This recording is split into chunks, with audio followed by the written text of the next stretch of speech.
یزید کی لشکر جو امام حسین کے مقابلے میں آیا، امام حسین کے لشکر کی تعداد 72 تھی، تو یزید نے 22,000. مجھے بتائیے 72 کا 22,000 سے کوئی مقابلہ ہوتا ہے؟ عمر بن سعد نے پھر عبید اللہ ابن زیاد کو لکھا کہ 22,000 بندے تھوڑے ہیں، کچھ بندے زیادہ بھیج. تو عمر بن سعد کو عبید اللہ ابن زیاد کہنے لگے کہ تو پاگل تو نہیں ہو گیا، 72 کے لشکر کا 22,000 بھیجا، اور کتنا بھیجو؟ تو اس نے کہا تمہیں یہ نہیں پتا یہ لوگ کون ہیں؟ یہ مولا علی شیر خدا کی اولاد ہے. ان میں ایک ایک شخص ایسا ہے جو 1,000 کے مقابلے میں لڑنا جانتا ہے. تو یہاں کمزوری دکھائی جاتی ہے. ہمارے بچے سمجھنے لگے ہیں کہ یہ شاید کوئی ایسی داستان ہے، اور اس طرح کا ماحول ٹی وی پہ میں دیکھ رہا تھا، اس طرح کا ماحول بنایا جاتا ہے جیسے کوئی خوف ہے. یعنی واقع کربلا کوئی ایسا واقعہ جسے دیکھ کے خوف طاری ہو جائے، بچے راتوں کو ڈرے. وہ اکیلے درخت دکھائے جا رہے ہیں اور تیر دکھائے جا رہے ہیں. اور یار کیا قوم کی تربیت کر رہے ہیں؟ واقع کربلا حوصلے کا نام ہے، دلیری کا نام ہے. سنیں بات اصل میں کیا تھی، بڑے ٹھنڈے دماغ سے میری بات کو سمجھیے گا. حضرت مولا علی شیر خدا کے بعد مسلمانوں کے متفقہ امیر بنے تھے حضرت امیر معاویہ.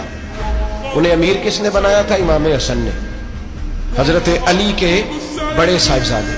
حضرت امام حسن نے ان سے صلح کی، انہیں خلافت دی.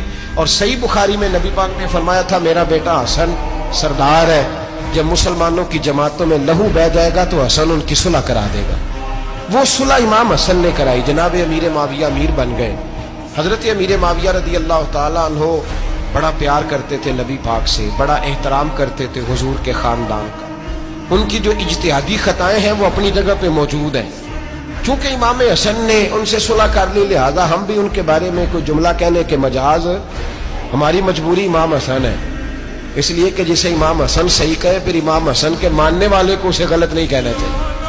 حضرت امیر معاویہ رضی اللہ تعالیٰ عنہ کا جب وصال ہوا تو حضرت امام حسن پہلے ہی ان سے وصال کر گئے، آپ کو زہر دے دیا کہ آپ شہید ہو گئے.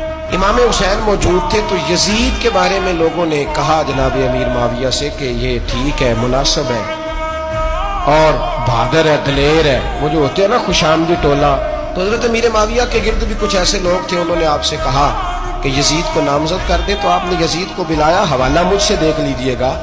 بلا کے فرمایا کہ 3 بندوں کے سامنے اپنی خلافت پیش کرنا، اگر وہ تجھے مان جائیں تو امیر بن جانا، نہ مانے تو چپ کر کے گھر بیٹھ جانا.